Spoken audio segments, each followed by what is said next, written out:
Welcome to FraudExpose. My name is Lori Maddock, and I'm going to be speaking with two cyber fraud experts. Our topic today is artificial intelligence. So I'm going to have you guys introduce yourselves first. Win, why don't you go first? Thank you for having us. My name is Win Win. I'm a founder of Cyber Armor, where we focus in the dark web. Okay, and Rambeer? Good afternoon. I'm Ranbir Bhutani. Thank you for having us. I am the CEO of Cyberculture. Our focus is fractional CISO services. Thank you. Gotcha. Now, if you want to avoid fraud or you don't know what to do if you've been a victim, stay with us on the show. You guys have scared me into making some decisions because been doing these shows, and the more I read, the more I am afraid. So I know I'm going to be afraid today with today's topic because I know the surface of it, not the guts of it. So, does one of you want to start with explaining, or you can both take turns? What is artificial intelligence? Um, Artificial intelligence (AI) is technologies that um, allow us to train a computer program to learn automatically and able to produce data automatically. So it's a way for currently where we develop um, software, we have to defining it, right? We have to program defining it. With AI, we train it to learn a massive amount of data and able to um, um, generate answer quicker for us. Gotcha. Ranbir, Rambi, do you want to add anything to that? Yeah, no, Win put it very well as far as what the technology does. To Win's point, it is a system. Sorry, it's a system that designs to take inputs and then outputs, but it's only as smart as the inputs based on the outputs, if that makes sense. So. Gotcha. So an example of that would be like Chat GPT, the first one that came out only went to like September of 2021 or something to that effect. So it didn't have the last 2 years or so worth of information input. So there would be a gap there, in other words. right. It's actually, if you get the paid version, it's updated. It is Free version, updated, yeah, I'm I think the sure. free version is backdated. Obviously, pay to play, always, right? Gotcha. Now, can AI be used to clone your voice? And if so, why is this dangerous? Yeah, we definitely can. I think once they have enough data of our voice, they're definitely able to train it, the tone of our voice to generate the AI version of it.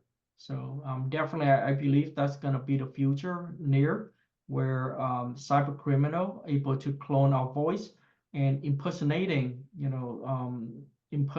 us to perform fraud, or even worse, impersonating one of the CEO of companies to, you know, taking over the company's information, like stealing password, right, of a CEO, Right. then logging in and performing, you know, criminal activities within it. So, Yeah, I do know the government's looking at, or I read some article about, I can't remember who, but they were looking into stopping AI voice cloning, especially for celebrities, mhm. because a lot of times, you can make up a commercial and it sounds like it's the celebrity, and they're not getting paid, of course, any type of residual on that type of a thing.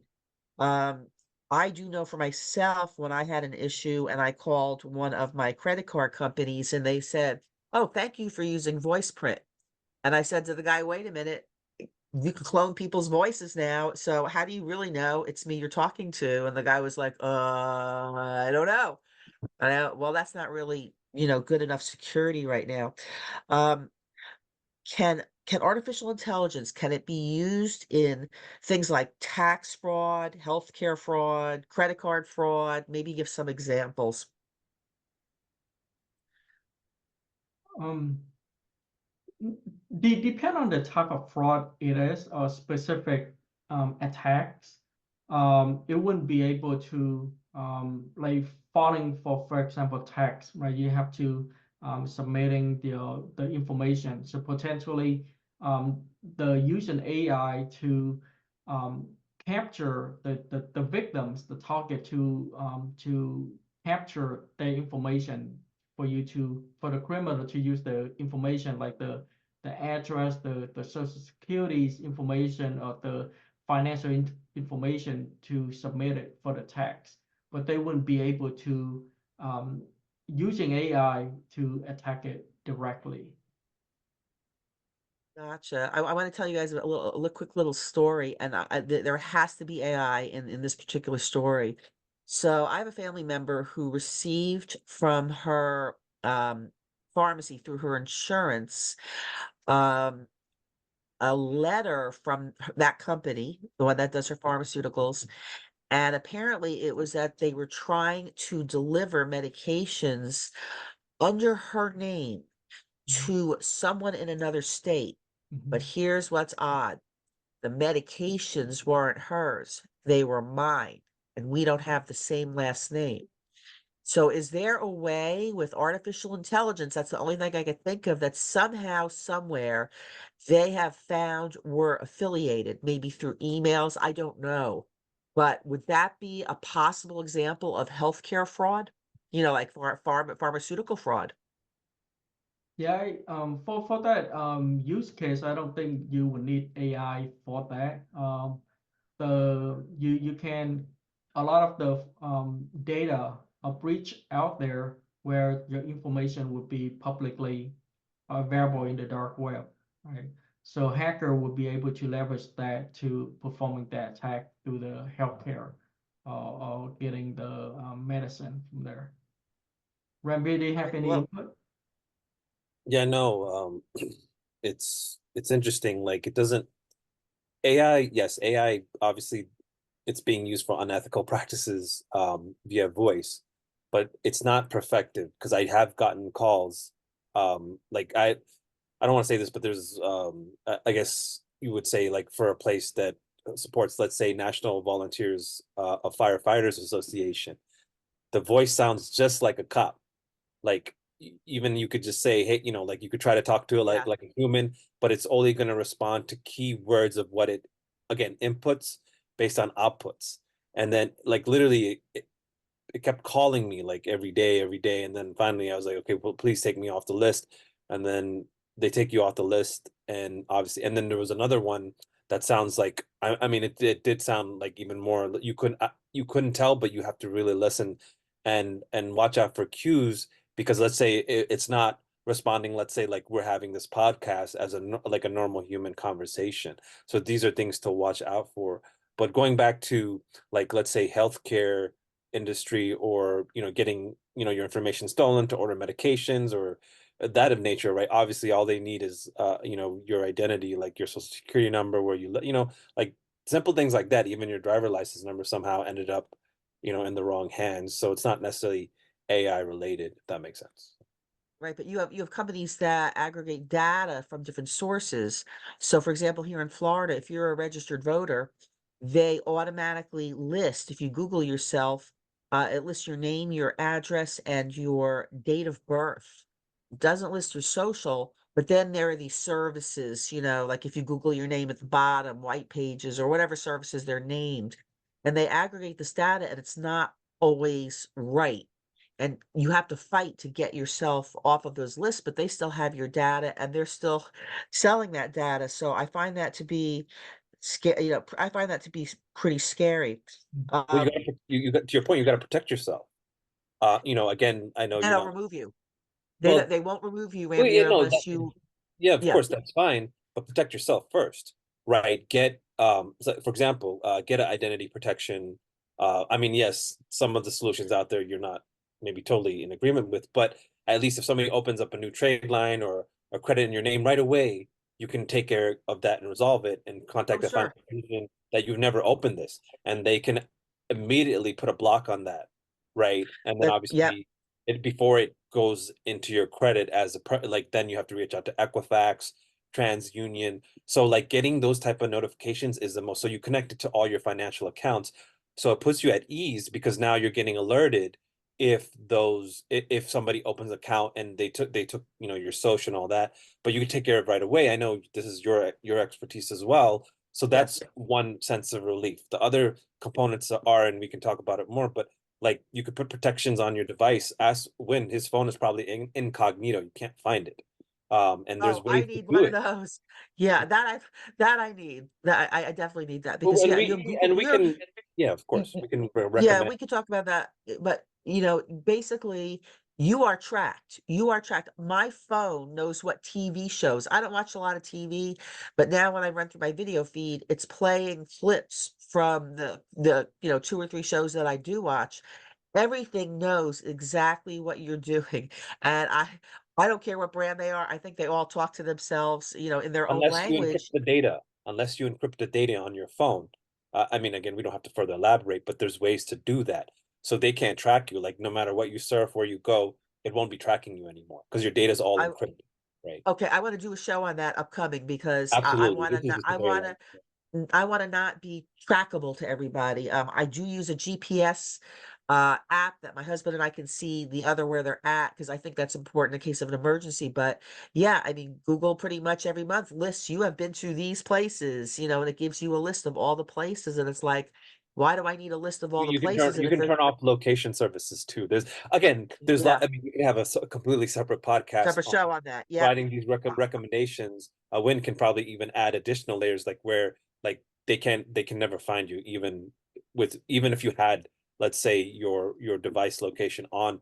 But again, remember when that data is not encrypted and it's not cleared, then they know.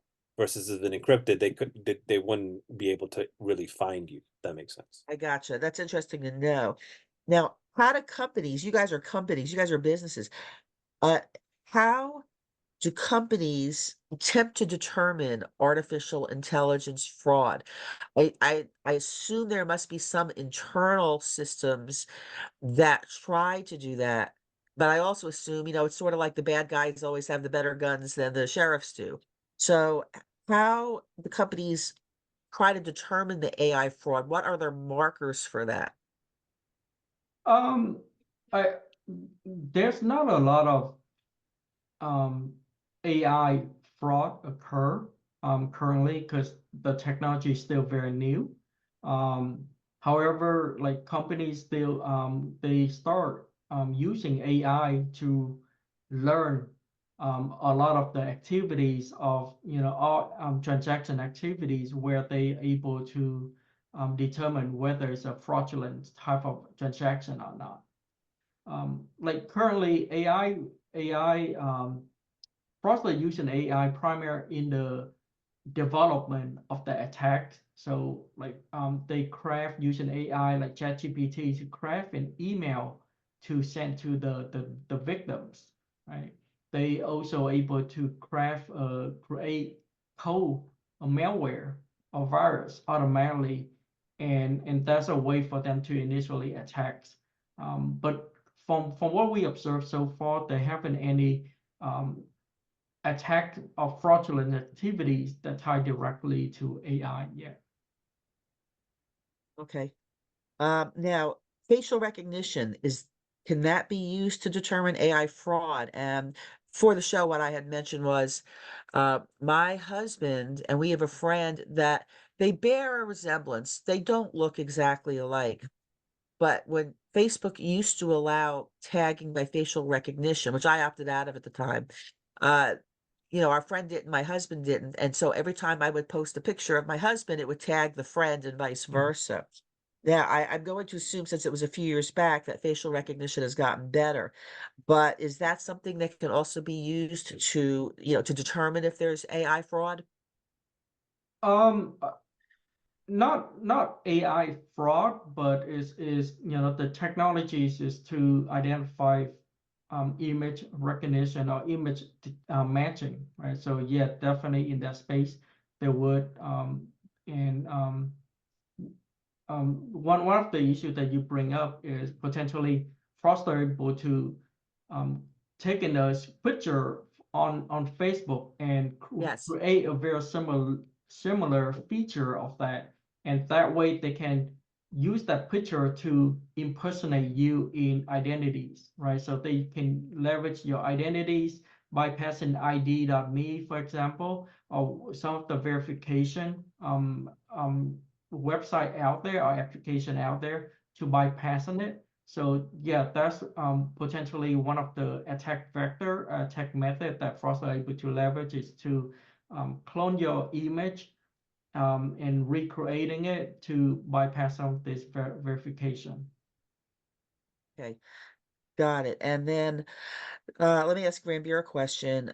Can AI fraud, can it override fingerprints, say for example, on the cell phone? You know, I watch a lot of these like forensic file shows and they show you, you know, how with super glue in a special device they put it, I guess they put smoke in there and they always peel off like a piece of tape that has the fingerprint, and then they could move that fingerprint to another device. Uh, excuse me. So to me, that's a form of artificial intelligence, even if it's not computerized. Is there a way to ever do you see a way for that ever to be stopped? In other words, what I guess what I'm trying to say is with AI fraud, what can stop it? What type of methods can stop artificial intelligence? Well, that's a great question. And it makes me think that, okay, well, you need like a physical device, right? To, Yeah, let's say, have a finger. I mean, most of these devices have biometrics built in, right? Technically, you may not need to use AI because it might be a bit more complex, because ideally the hacker, the scammer, or the person that knows, like, let's say, and they're doing it for unethical practices from a forensic standpoint, if they stole your phone, right? Ideally, they yeah, take a piece of tape, take the footprint, fingerprint. then in a 3D printer. I mean, this is very easy. I mean, I don't condone this or even promote this at all, or ever to do this, just saying this is a very unethical practice. Well, then they'll 3D print the thumbprint and then use that to unlock your phone. So that technically would not Yeah. be AI related, even with your retina, right? Like if it reads your face reader, right? Yes. Obviously, like they would need a digital image or footprint of your eye. So then let's say they make a copy of the image and have the phone, or even like a contact. I know this sounds crazy, but they could do it in a contact lens that outlines your eye footprint and then try to get into your phone that way, or into your computing device that uses biometrics. Now, from an AI perspective, I guess, like with images being copied, again, it's sort of, and not to get too technical, but it talks about false error rate of your footprint of your finger, of your retina. Again, it'll be interesting to see how AI would be leveraged. We don't have a lot of technology that is playing offense defense right now, right? And it's unfortunate because the hackers are using AI for unethical practices right now. So They are, but the information for probably the majority of people, at least in the United States, I mean, I have so many free credit monitoring services, and every day I'm reading yet another story. Keep in mind, in the last 10 years, all the credit bureaus, they all have been hacked. And what information do they have? All of our information, just about all of our information, including social security numbers. So, I go onto my social media oftentimes and post like how to do a security freeze, things like that. And it's almost like I don't know if I'm getting bypassed in their algorithm or people just don't care. They don't, it's sort of like they don't care until it happens to them. And then of course I get the phone call, oh my God, all my money's missing, and I'm not an attorney, I'm a credit consultant. I can tell them the steps of, contacting the police and things like that. But it seems to me that most people are not proactive type A's. They're more like type B, C, D, or lower, and they just wait. And then what happens is you read these stories on the news on a daily basis, like I do, where people are losing their life savings, and the lenders or the banks, they don't want to give them back the money because they'll say, well, you got fooled, you got spoofed, it's your fault, and therefore it doesn't fall under our FDIC, rules or whatever. But the truth is, I've come close in a couple situations where I've talked to companies that I knew were scammers after a few minutes, yet they already had all my information. all my personal information, my address, they have my account number, they know how much money is in my account.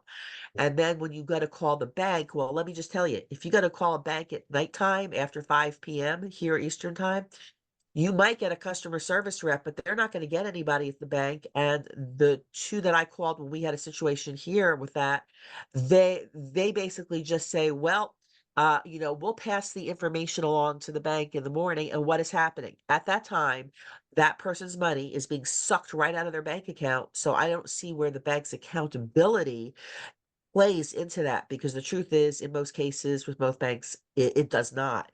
And that kind of scares me. Can you guys give me any other type of common acts of artificial intelligence fraud? Um, Yeah, AI right now is very new, and cyber criminals still trying to figure things out on how to leverage it. So yeah, that's still very new. But in future, definitely it's gonna be voice cloning. One of the thing I worry most about video, creating video of yourself, or of a person they try to impersonating. So it does. Those are something future things that are gonna happen soon. So the main thing is, there's many different ways for fraudster to perform fraud or try to steal your identities, and you have to be very aware of what's going on. Just be a little bit more proactive. Gotcha. And maybe both to finish up, maybe each of you can give some advice to our listeners um, about how they can be cautious about fraud. What's the best ways to be cautious about fraud? Because for me, you guys know me, it would be shock factor. I could do a whole dissertation in a shock factor video to say, this is what's going to happen to you. Your bank accounts are going to be compromised. You're going to lose all your money. You're not going to be able to pay your mortgage. Things are going to go way downhill if you don't step up and start looking. Now, for people who are younger, I think they would be more attuned to that type of a message. When you have senior citizens that are in their like 70s, 80s, 90s, they don't know anything about technology. They fear technology. Therefore, they don't know a lot about this type of stuff. So how would you, or what could you say that maybe would be a shock factor type statement, as far as how do you be cautious about what's coming up so you don't become a victim? I can jump in real quick. Protect yourself first. That's a must, right? Especially when it comes to fraud. Uh, Credit monitoring services, like this is yours up your alley, Laura. And Yes. protect your device. There's, I mean, not to get too technical, but there's ways to protect yourself and even go in incognito where where you're so locked down that nobody will be able to find you. And even if they found your device, you have methods to wipe it right away. Right. Again, obviously the generational gap, I totally get it. But even let's say in your generation, in your realm, maybe 5, 10 years plus or minus delta, right? So maybe hand out pamphlets or flyers, right? Not again, not selling you, but just saying, okay, well, you can offer some advice and guidance as far as what they can do, because let's say we educate you, you educate them, and it becomes community because you're spreading the word to say, okay, well, if you get a call, these are the questions you ask, or if you get this funny feeling in your stomach, just Yep. hang up Yep.